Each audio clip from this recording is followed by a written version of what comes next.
When Margarita, the campus belle who once bullied my boyfriend, got married.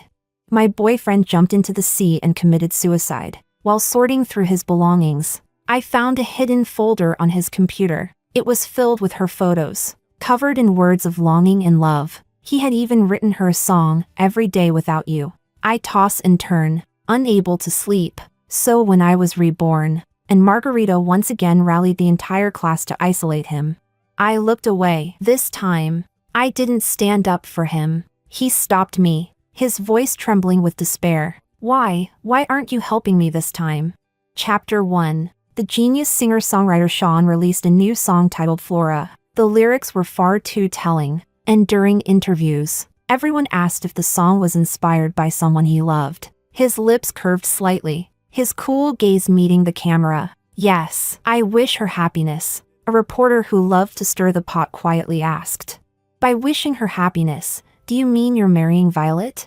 I am Violet. From high school until now, from a dim, damp basement to a glittering mansion of gold and marble, we had walked through more than 10 years together. It wasn't a secret in our circle. In the video, when Sean heard my name, he merely froze for a second. He didn't answer the reporter's question. He simply said the interview was over and left under the escort of his staff. Watching that unfinished interview, I recalled something I once read. If two people have been together for many years and still haven't gotten married, it probably means they never will. I never expected it to be true for Sean and me, because he jumped into the sea and took his own life. On the large coastal rock, they found an old phone. The screen was open to his chat with Margarita. The message unsent. I love you.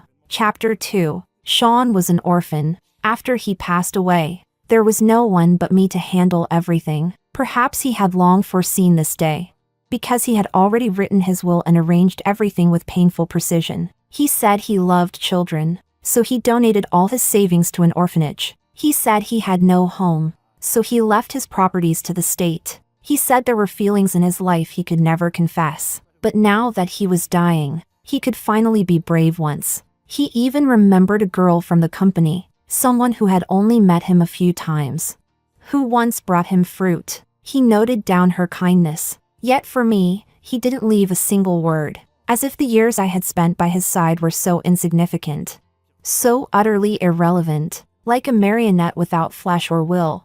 I mechanically took care of all his funeral affairs, until one day, I found an old laptop in the bookshelf, and inside a folder I opened by accident was a collection of photos, all of the same girl, our high school's queen bee, Margarita. He had named the folder Little Daisy. The daisy's flower language means love hidden deep in one's heart. With a sense of dread, I counted them. There were 520 photos in total. Since graduation, they hadn't even seen each other once. Opening the image viewer, I noticed some photos still had social media watermarks. The earliest one was from our freshman orientation night, a curtain call photo of Margarita on stage. The latest was her wedding photo. In that moment, I understood who Sean's new song Flora was written for. There was a lyric that went, Every day without you. I toss and turn, unable to sleep.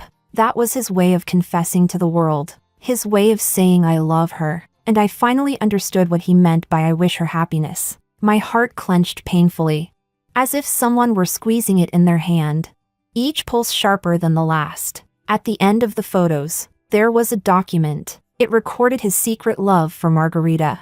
Starting from our first year of high school. How ironic. Margarita had bullied him from the very first day of school, mocked him as a country bumpkin, cornered him in the restroom and poured cold water over his head, sent people to beat him after class in dark alleys, cut up his clothes, forced him to do her homework, and made him run errands to buy her snacks. And I had been the one who couldn't stand watching anymore.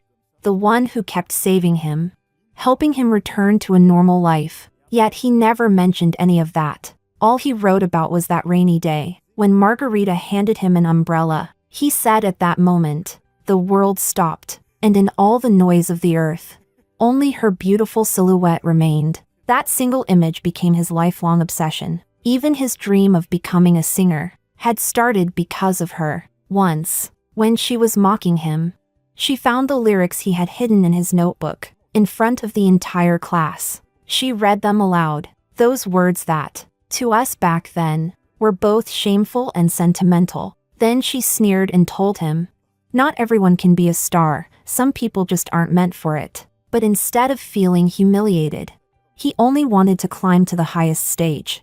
Just to be seen by her again, my eyes burned. So all these years, I was nothing but a joke, not even worthy of a name in his story. With trembling hands, I read the last line Sean had written, "If there's a next life, I'll be brave, just once." Tears blurred my vision. If there's a next life, I thought, I'll never again step between you two. Go chase your so-called true love. Chapter 3. When I opened my eyes again, Sean was on the podium, introducing himself. When the teacher said he'd be sitting next to me, I froze for only a moment before quickly raising my hand. "Teacher, I don't want to." Yes, I had returned to my first year of high school, the very year when Sean secretly fell for, and was bullied by, the so-called queen bee of the class, Margarita. This time, I would not help him. Sean clearly didn't expect me to say that. His face flushed red. In that instant,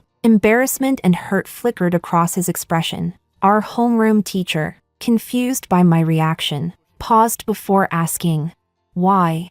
Because I wanted no entanglement with Sean. Not now. Not ever again. Not with this ungrateful man who had once betrayed me. "I can read faces," I said solemnly, spouting nonsense without the slightest hesitation. "He brings me bad luck." The teacher was startled, scolded me for my superstitious nonsense, but still ended up seating him next to Margarita instead. As Sean walked over, I saw Margarita roll her eyes dramatically, dragging her chair a few inches away. She muttered just loud enough for everyone to hear, "Country bumpkin." At that time, Sean was still living in an orphanage, but he worked part-time after school to support himself. He was thin and underdeveloped compared to other boys his age.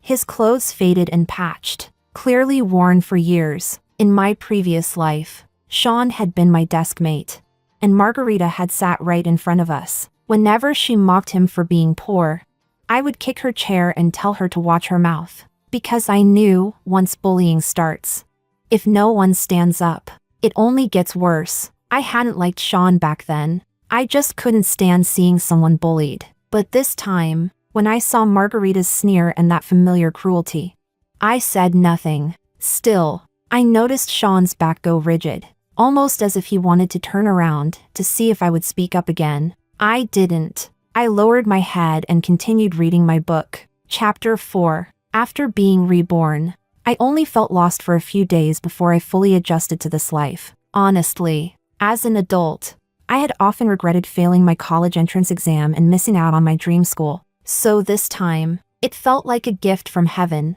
a second chance I would not waste. As for Sean and Margarita, whatever happens between them has nothing to do with me. To fall in love with the person who once bullied you, and to remain obsessed for years afterward. What kind of masochistic fool does that? Not someone worth saving. So when I saw Margarita and her clique cornering Sean near the girls' restroom after class, I simply washed my hands, and didn't even glance their way. "Do you know how disgusting you are? You smell awful. Sean, do you have body odor or something?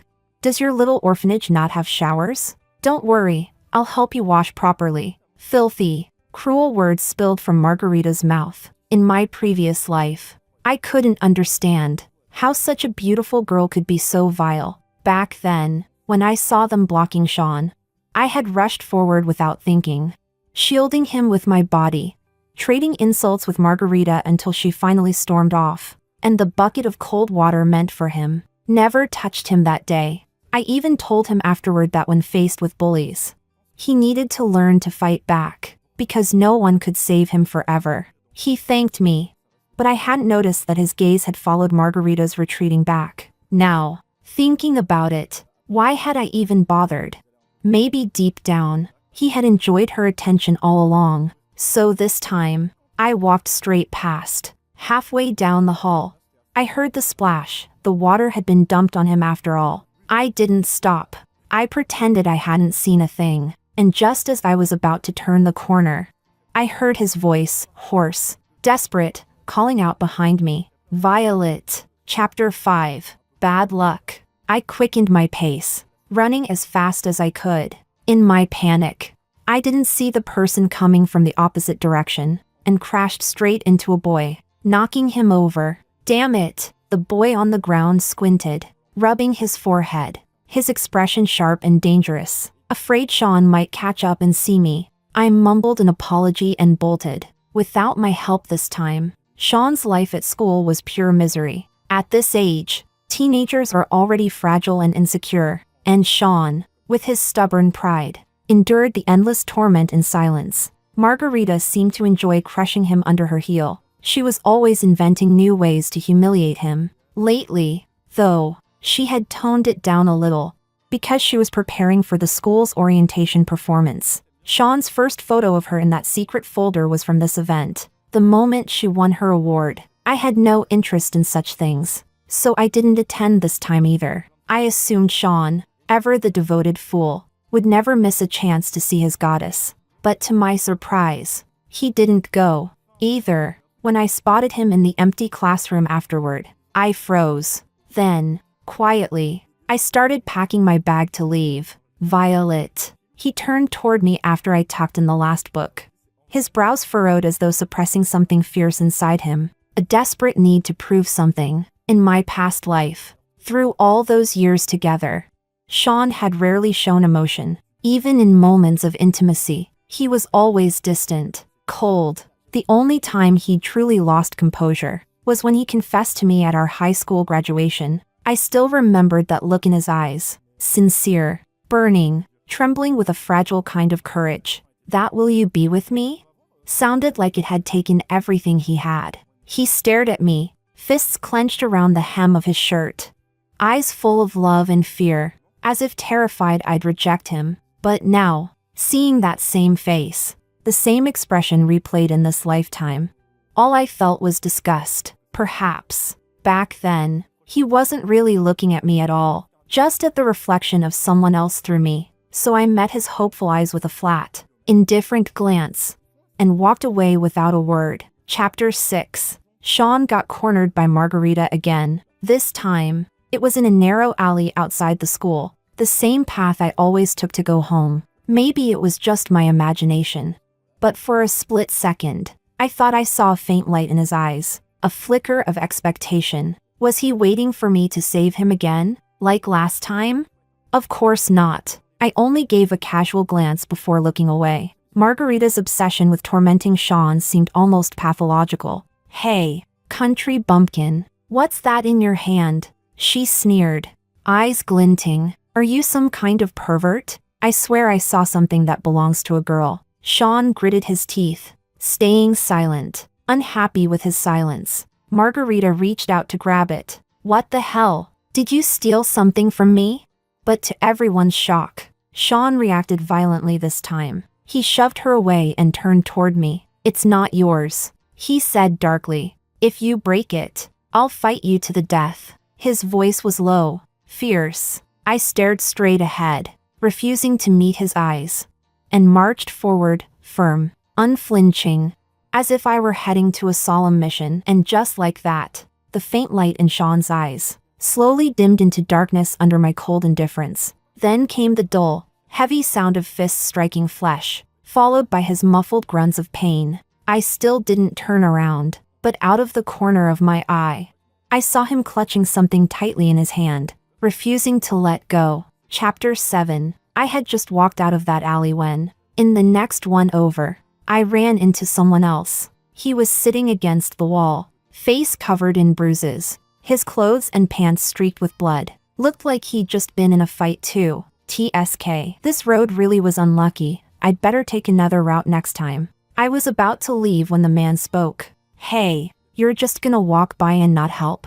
I froze where I was. After reading enough novels, I'd learned one thing: never pick up strange men off the street, especially the handsome ones. Besides, in my last life, I had saved Sean countless times, and he hadn't remembered a single act of kindness. Why should I bother again?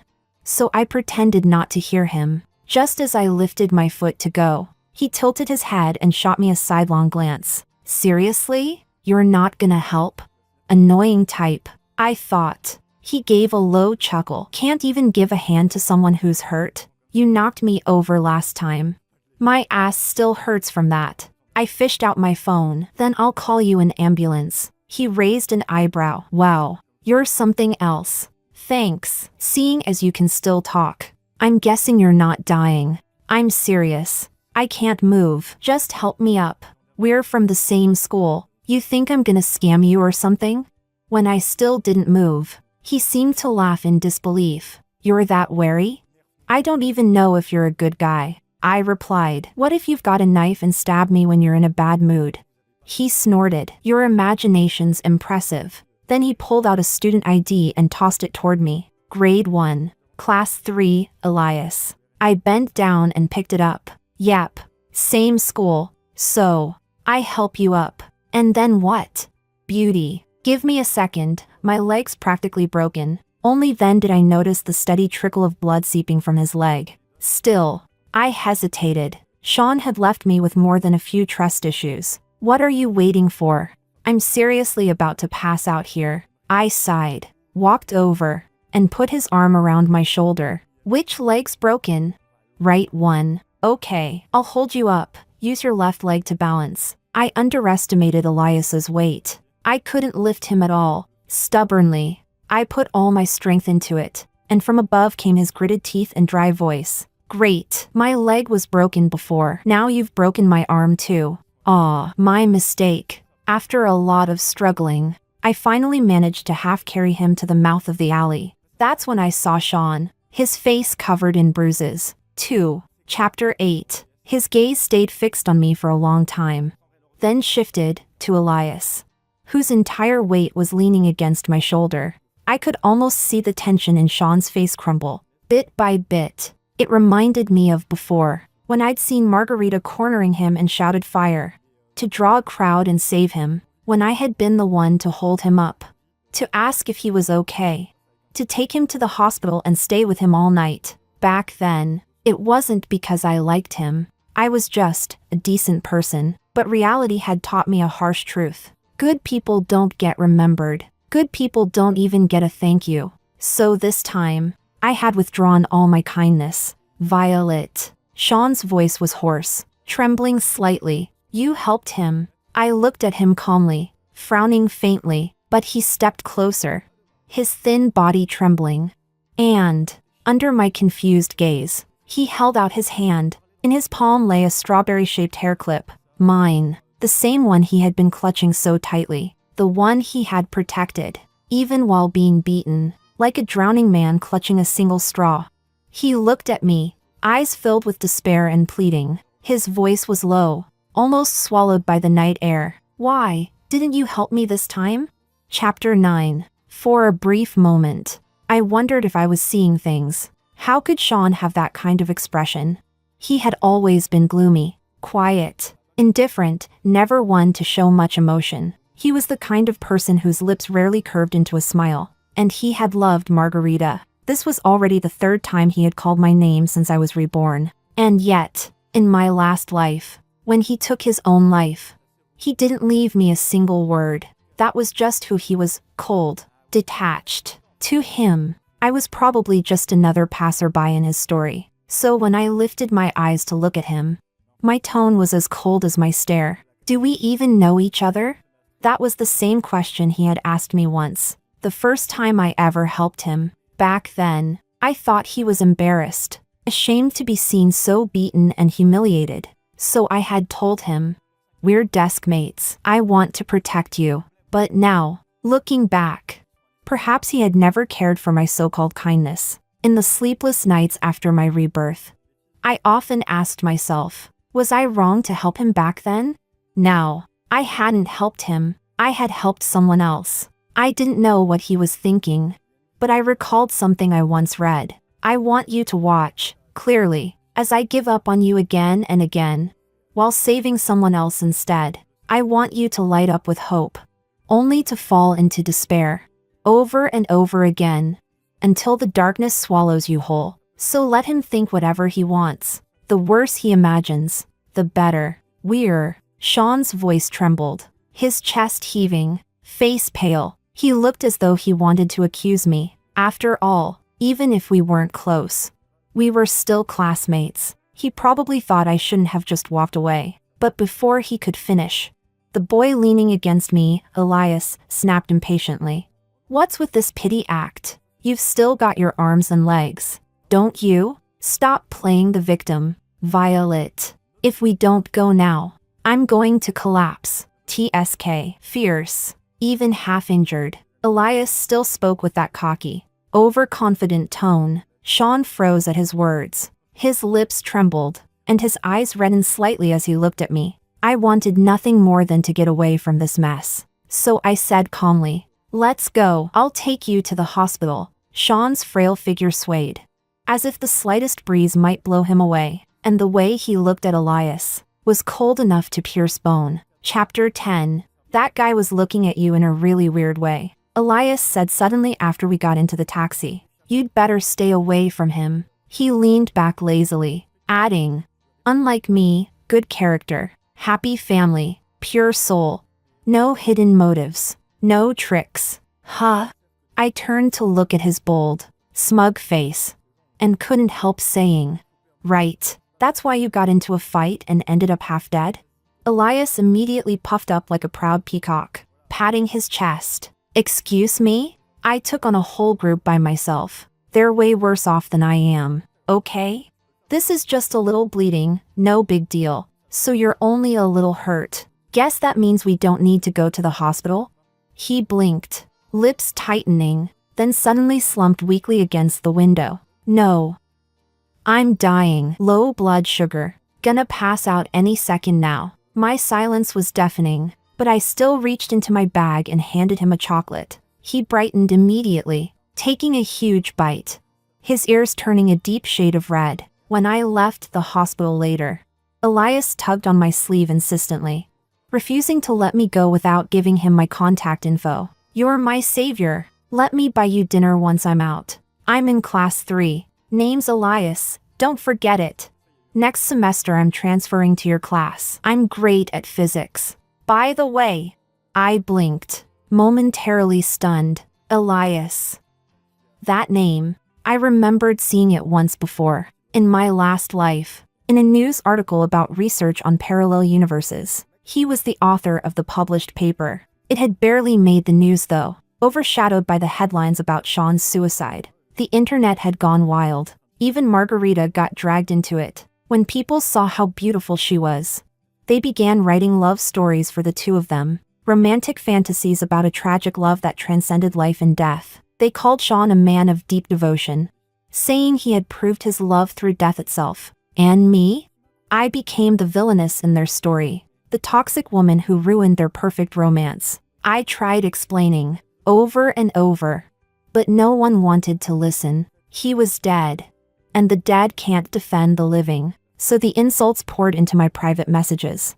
Thousands of them. They said I had driven Sean to suicide, that I did it to inherit his company and wealth. As if everyone had forgotten, his will left me nothing, not a single word. He really was selfish. Chapter 11. When I reached the hospital entrance, Elias called out to me again, Violet, you're only in your first year of high school. There's still plenty of time, plenty of chances. I turned around. He arched an eyebrow, a faint smirk tugging at his lips. So, live this life however you want. I froze, unsure what to say. Then he smiled, bright, wide, and completely unguarded.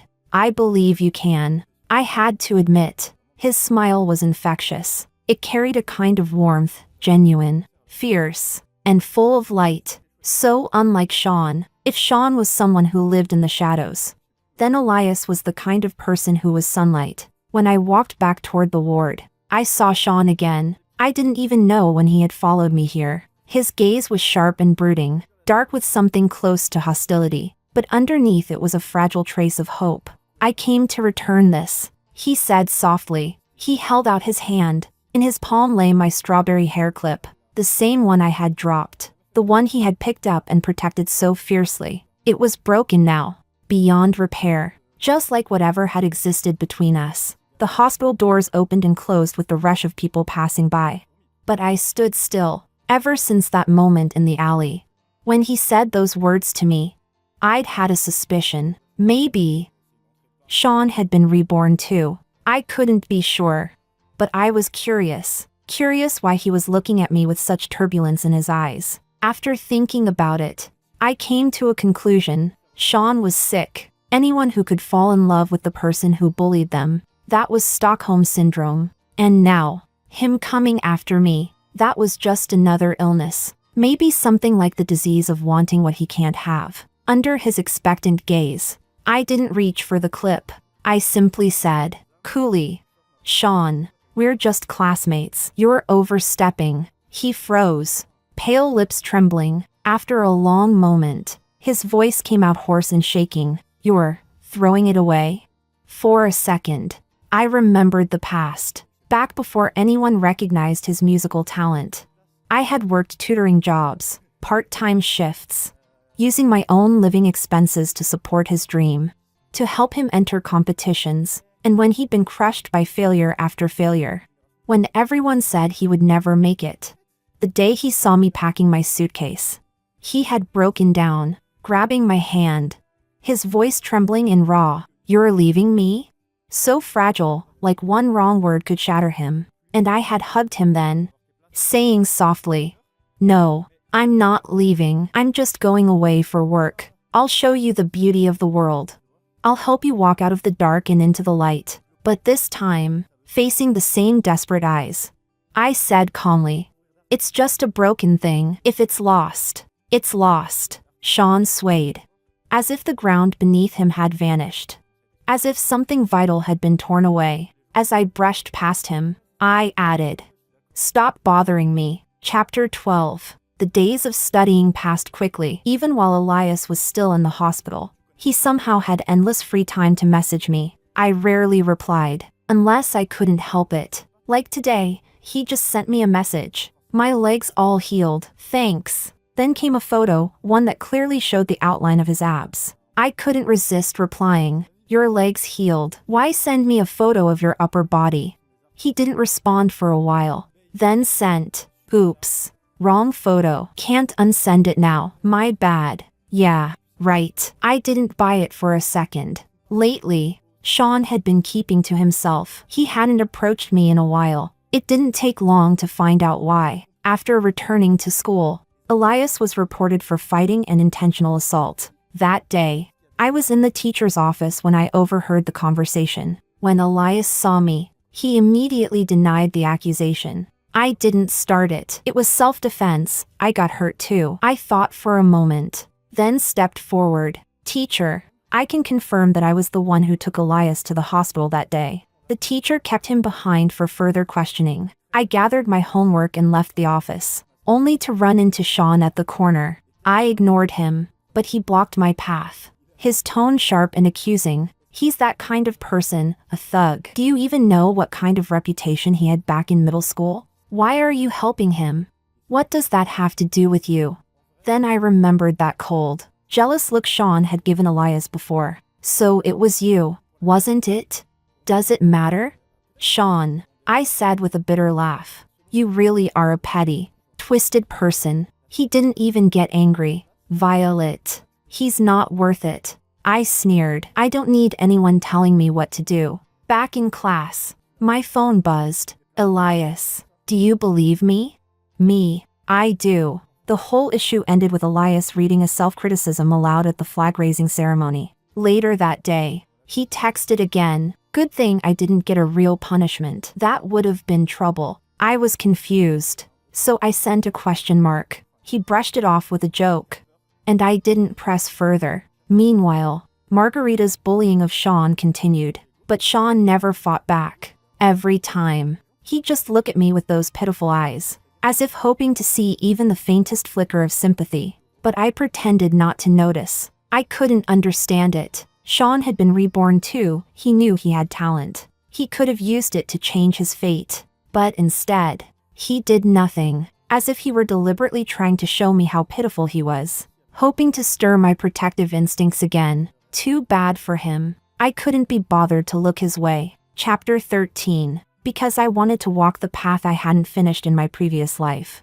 I immersed myself in the ocean of knowledge every single day. And Elias, under the pretext of asking me questions about studying, lingered around me constantly, making sure I couldn't ignore his presence. The first year of high school passed in the blink of an eye. I was still ranked number 1 in the entire grade. God knows, if I hadn't failed the college entrance exam in my past life, I might have already been doing research. Then I wouldn't have wasted time thinking about being with Sean, or trying to earn more money to study computer science. When we were divided into new classes in the second year, a familiar face appeared. Elias. The moment he realized we'd be deskmates again, his grin nearly split his face. Just as cocky and carefree as ever, he said, sitting next to the top student, "I'm really something." Huh?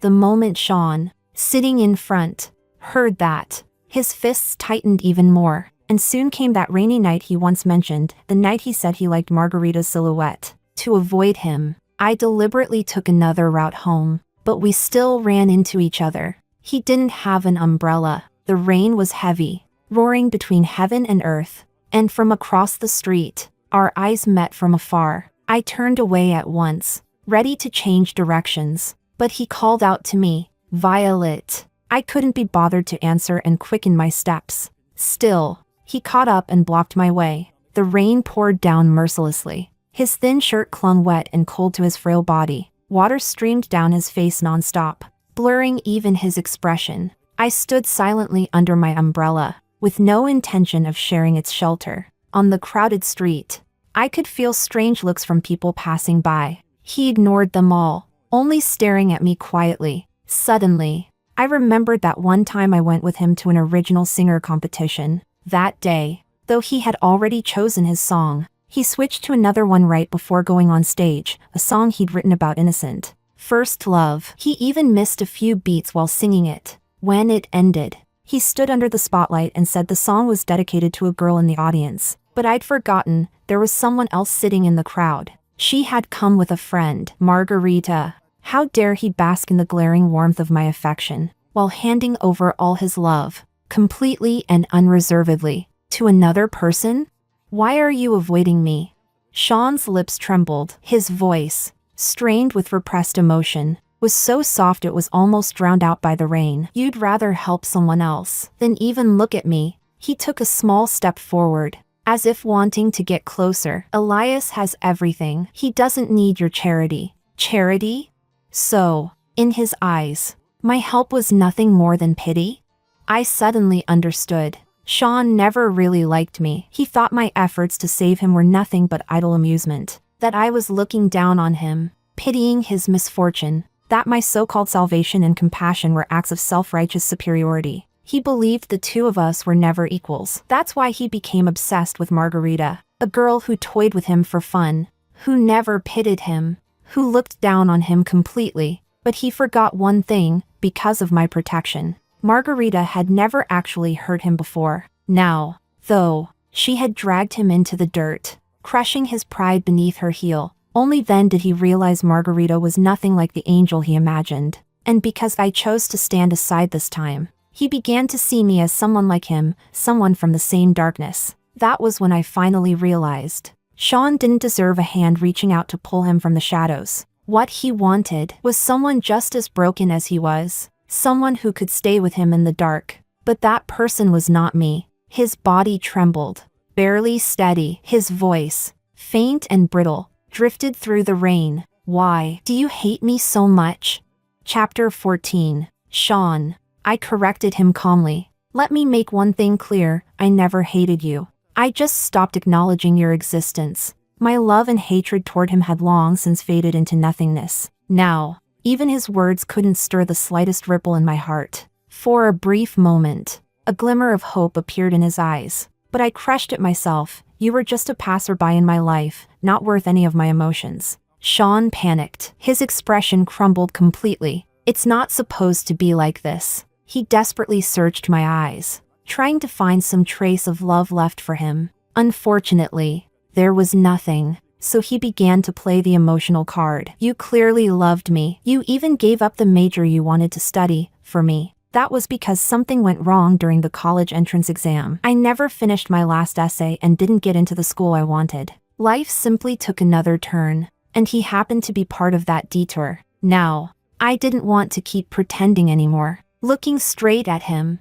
I said slowly, "When I liked you, it wasn't for any reason. I never thought I was saving you. My love back then was passionate and fearless. My affection for him was painfully obvious. I knew, all too well, that he was starved for love. Now it seems he was just starved for sense." Hearing the word love from my mouth, pride and relief flickered in his eyes. "I knew it. You love me." I cut him off. "That was the past. Now you're nothing but a stranger to me." He froze, eyes slowly reddening. "There's nothing between me and Margarita." Remembering how he obsessively kept countless photos of her like some creep, I felt my irritation rise. "You don't need to tell me that." Sean's face darkened, disbelief seeping into his tone. "But this time, nothing happened. I didn't do anything wrong. Why are you still like this?" I sneered. He actually had the nerve to ask me why. A boyfriend of more than 10 years, no matter what excuse he had, spent his thoughts on another woman. And I, the actual girlfriend, am supposed to be grateful that he at least didn't physically cheat. When he let the whole internet laugh at me, did he ever think about the consequences? Maybe my expression was too cold, because Sean reached out his hand, trying to grab mine, his voice trembling with desperation. "I didn't mean it like that. Nothing really happened. Why can't you just look at me? Just once." I stepped back, avoiding his touch. "Because, Sean, you don't deserve it." His hand froze midair. Then he suddenly let out a hollow laugh. "Is it because of Elias? You saved him, then I'll destroy him." He really was insane. I should have known. Last time, I was the medicine that kept his emotions stable. This time, without that medicine, his sickness had only grown worse. I stopped him cold. "Sean, before the English exam, the bottle of water you gave me, you put something in it, didn't you?" Chapter 15. The rain had already stopped. I had wondered before, my grades were always steady, and I never ate anything unusual. So why, of all times, did I suddenly have stomach cramps right before the final exam? The pain was so sharp it forced me to give up on my English essay. And because of that, I lost the chance to enter my dream university. But after what Sean just said, it struck me, maybe it hadn't been an accident at all. His face turned pale, inch by inch, as my words sank in. At last, he spoke in a voice so faint it was almost pitiful. "I just wanted you to stay with me." I stepped forward and slapped him with all my strength. "You're despicable. You're nothing but a rat hiding in the gutter." He said nothing for a long while. Then, his figure slowly vanished into the fading curtain of rain. I reached up to touch my face, cold, damp. It was the first time I had cried in so long. But not for Sean. I cried for myself, for the love I had given to the wrong person. Then, a pair of sneakers appeared before me. I looked up. Elias was standing there, holding out a tissue. Under the dim streetlight, his face was slightly blurred. I took the tissue from him. He was still holding an umbrella over my head, though the rain had stopped long ago. "Violet, do you know why I love physics?" He didn't wait for me to answer. "Because it has the magic to travel through time and space. Have you ever heard of quantum entanglement?" He smiled faintly. "Quantum entanglement isn't bound by time or distance. Two particles, completely unrelated, can still become intertwined, connected across any distance." I froze. In my previous life, I'd once read a research paper about parallel universes. At the bottom of that paper was an email address, inviting anyone interested to reach out. When I couldn't sleep because of all the pain Sean caused me, I had sent an email to that address. And soon, I got a reply. I still remembered the message. "Miss Violet, would you like to try the experiment?" That very email had brought me here. Could it be Elias was the one who sent it? I looked at him closely. He extended his hand to me. "Don't worry about why you came here. What matters is, what do you truly want?" In the vast multiverse, among countless parallel worlds, there's always one version of you who finds lifelong happiness. Suddenly, it felt as if something inside me had opened, like a veil lifting. I reached out. Hesitantly, he grasped my hand and pulled me up. "Violet," he said softly, with a smile that felt like sunrise after endless rain. Go ahead, fly forward without fear. Chapter 16. After that rainy night, Sean got sick and stopped coming to school. Meanwhile, Elias's words from that night kept echoing in my mind. I began reading every article I could find about parallel universes, but none of them were ever proven, just theories and conjecture. Then, one day at the library, as I was borrowing books, I noticed something odd. Stephen Hawking's A Brief History of Time had a borrowing record, and according to the timestamp, I had borrowed it not long ago, but this was my first time ever touching that book. Then I saw another name written below mine, Elias. In that instant, a bold and terrifyingly clear thought formed in my head. I stood there for a long moment, stunned, before quietly sliding the book back onto the shelf. Then I did what I'd always done, buried myself in my studies again. What surprised me most, though, was that Margarita seemed to have changed completely. She even rallied the whole class to visit Sean and spent her own time taking care of him at the hospital. Sometimes, when I was exhausted from homework, I would overhear her murmuring softly to herself, "Don't die. I'll make it up to you. Forgive me." Words like those.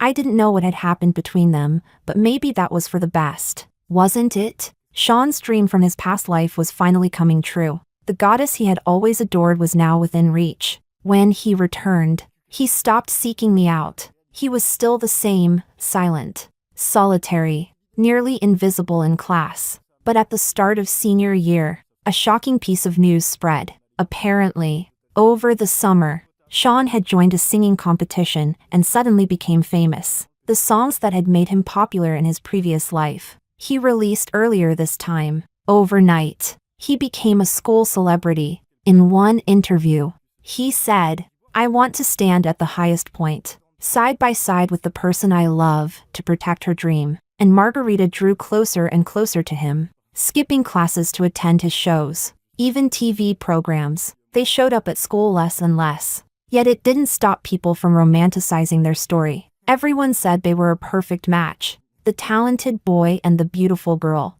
Desk partners destined by fate. I didn't care to listen. Sometimes I'd get messages from unknown numbers, a few scattered lyrics, or half-finished sentences. I deleted all of them. Still, unease crept in. It felt like Sean was preparing for something big, something dangerous. Before I could figure out what it was, Margarita came to find me. Chapter 17. Last time, I had offended Margarita by helping Sean. She had mocked and provoked me in secret. But since I had good grades, a decent family, and a backbone, she eventually dropped it. This time, though, I hadn't said a single word to her, so I couldn't figure out why she was looking for me now. "So, Sean still can't forget you?"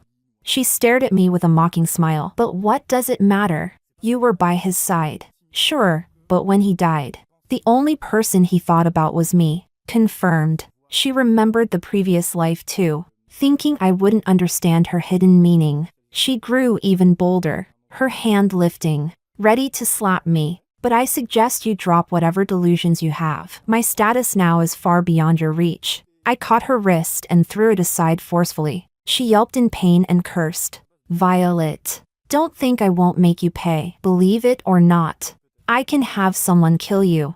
I was taller than her, so I simply looked down and said coldly, "Stop provoking me, you bitch." She tried to lunge at me, but someone stepped in between us. It was Sean, the one who hadn't shown up for a long time. Margarita's demeanor changed instantly. She clung to his arm, all soft and pitiful. "You came for me? You didn't trust me to handle her alone?"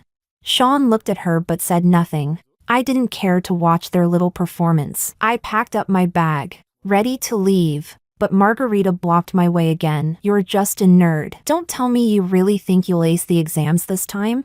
I froze for a second. She went on, her voice dripping with contempt. "Stop acting like some kind-hearted saint. It's disgusting." What was wrong with her?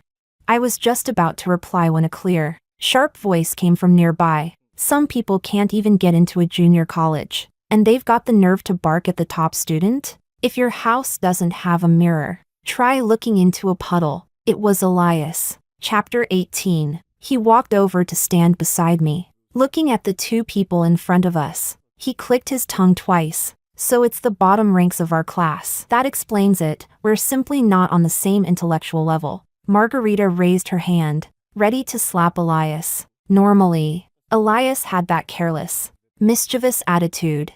But in that moment, his entire presence radiated danger, the kind of aura that warned people not to mess with him. His eyes were utterly emotionless as he looked at her. Get lost. Do you really think someone like me, the young master of the Elias family, is someone you can offend? Then he stepped forward and helped me gather my books into my bag. Sean stood silently to the side, though his face looked calm. I could clearly see the veins bulging in his clenched fists. Yet, as always, he said nothing. When he pulled Margarita away, he glanced back at me. His lips moved, mouthing something soundlessly, but I couldn't care less. On the way home, Elias said, "Leave this matter to me. Don't let it affect your political screening." I nodded, then asked, "And why do you care about my political screening?" A faint flush crept up his cheeks. "I'm just reminding you not to do anything rash." But then, how did he know I was planning to apply for University A?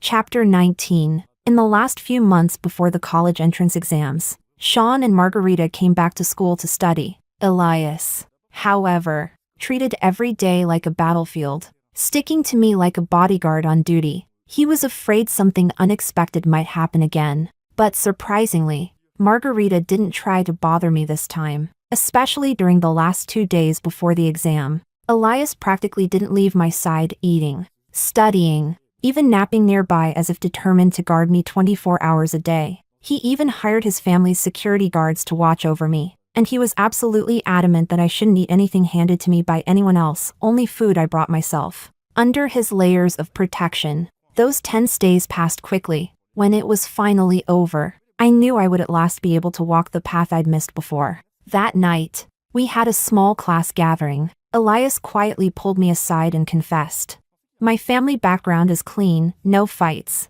no records, no stains for 3 generations. I study physics, so I can even help you. Would you consider me?"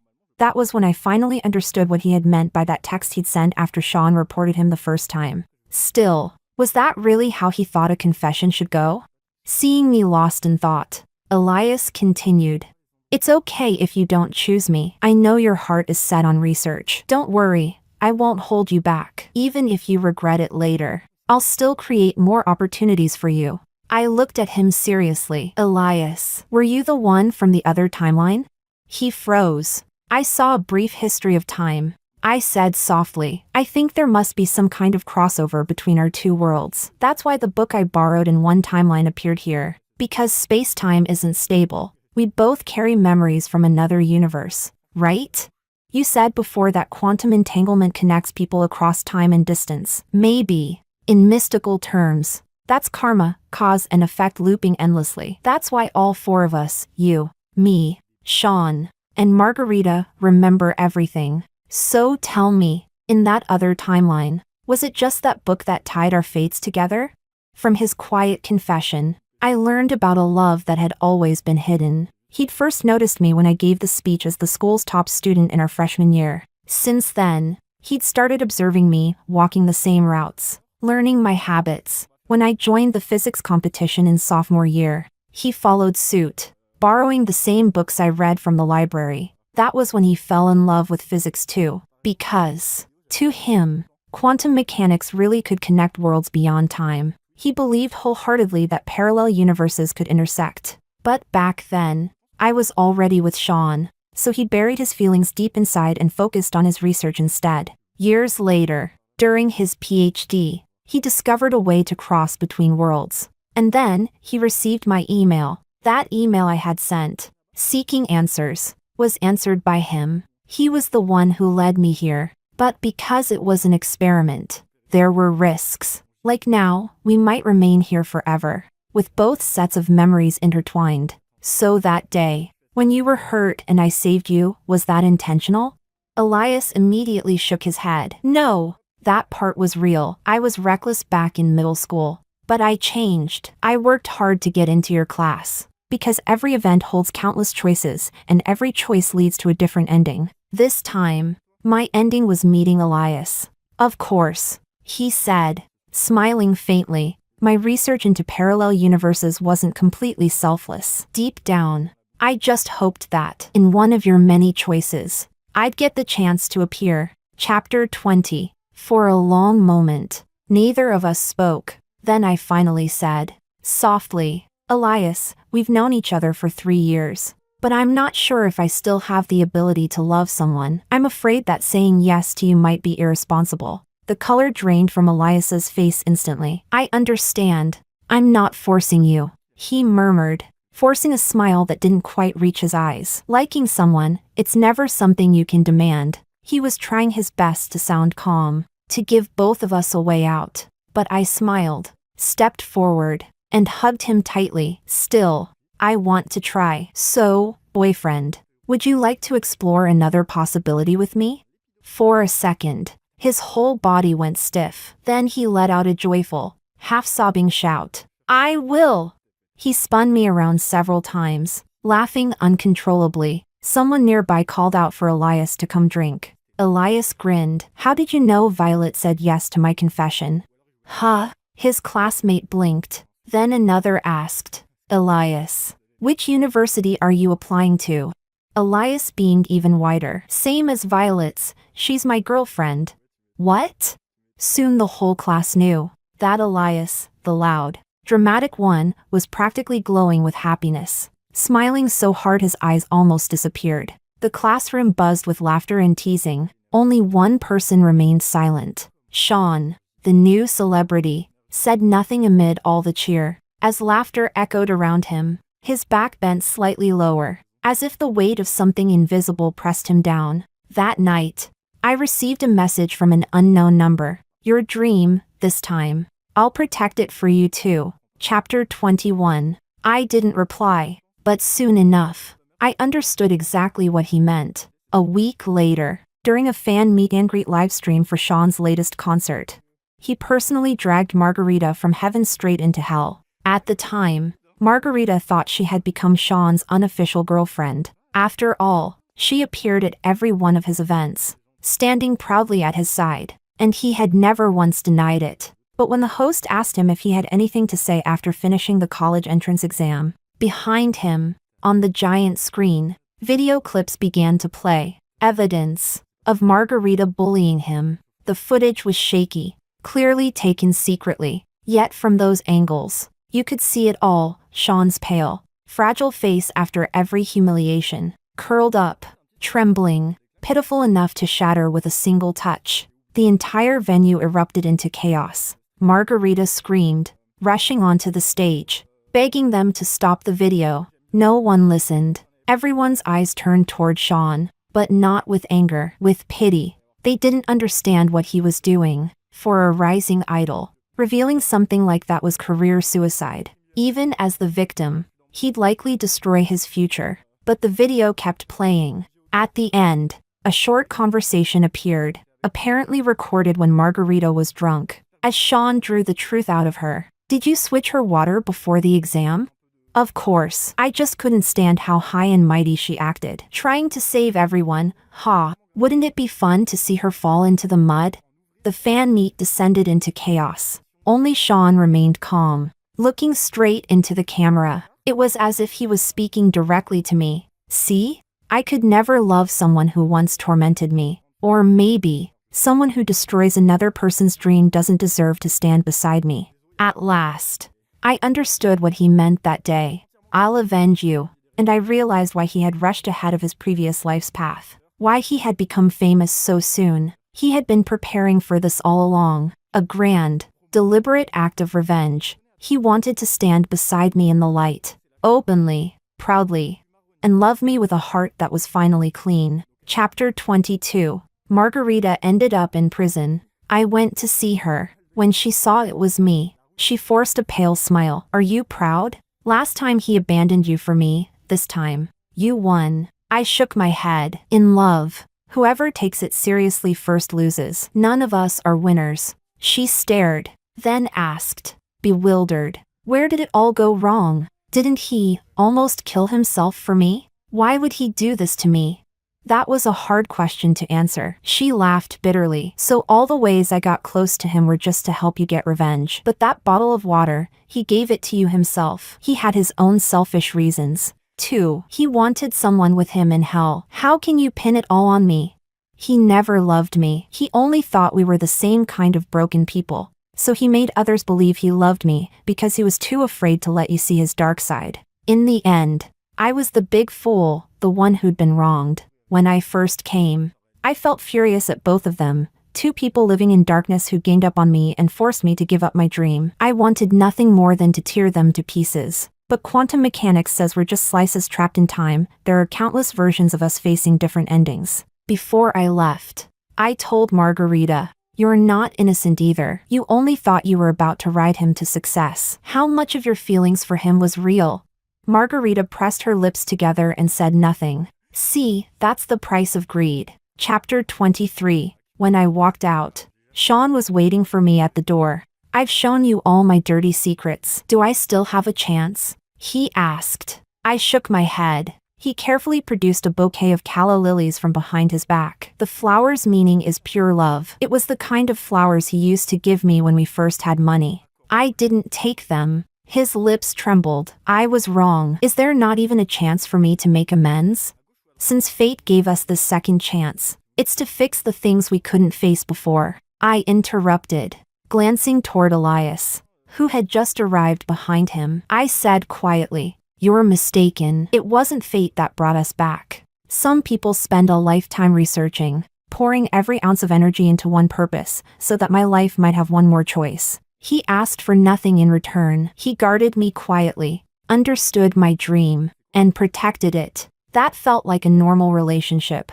I passed by Sean and took Elias's hand. Looking at him, I said, "The love I once gave you was whole and without reservation. I'm glad we didn't get entangled this time. Only then can my love be given, without reserve, to someone else. And in his world, the moon will never rise. The darkness will swallow every light." He stayed where he was, like a lost child. Chapter 24. I got into the university I had always dreamed of, studying the major I loved most. Then I kept going deeper into academics, spending almost every day buried in the lab, working on confidential research projects. I was even busier than Elias, who was already very busy himself. Every time I turned on my phone, there were his messages waiting for me. "Pay attention to me, honey. Talk to me, honey. My love. I'm on vacation now. I'm coming to see you, okay?"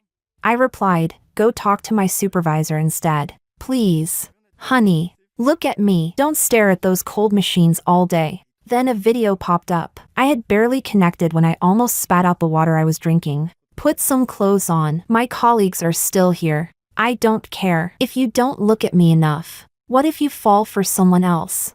Don't worry. None of them have as much hair as you. Elias, are they handsome? Not as handsome as you. Do they have abs? No. Humph. How do you know? Have you seen them?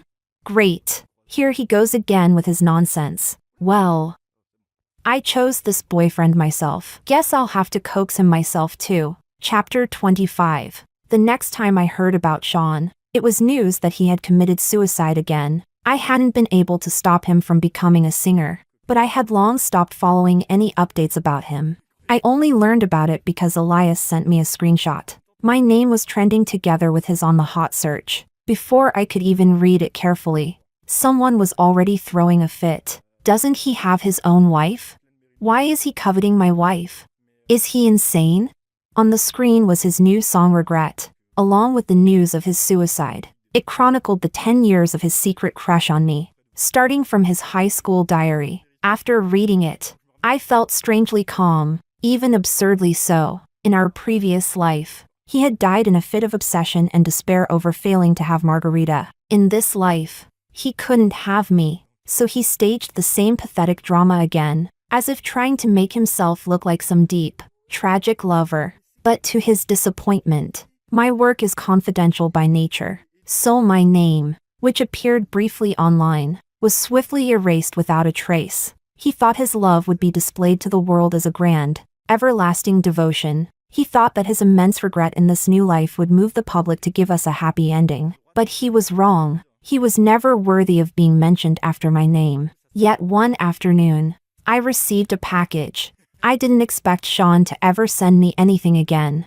Inside was a letter. To my wife, Violet. By the time you read this, you must already know what happened. I never meant to use death to hold you hostage. I just loved you too much. Without you, there's nothing left in this world worth living for. I was born alone, never knowing what love was. When I was at my lowest, you appeared like a beam of light, scattering the darkness around me. You stayed by my side without hesitation. But you were kind to everyone, so I thought your kindness toward me was just a gesture of pity, a small mercy for my misfortune. You were too good, so good that I felt unworthy of you, so good that I wanted to cage you, to keep you bound to me, so good that I thought if I loved someone broken like Margarita, someone trapped in the same hell as me, then maybe I'd be normal. I've had so many dark thoughts. I wanted to possess you for a moment.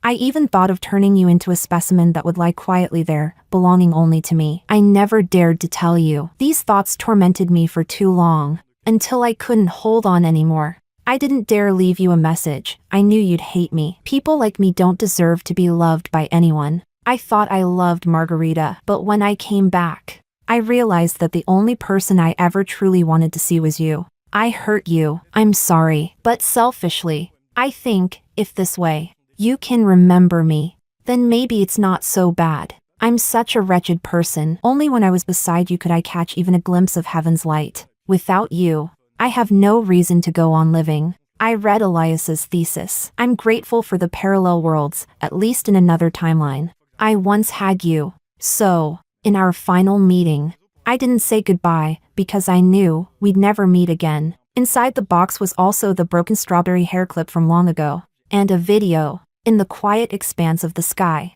everything shimmered in ghostly green. Under the vast aurora, he choked back sobs again and again. Violet, I love you. It took losing you to finally understand.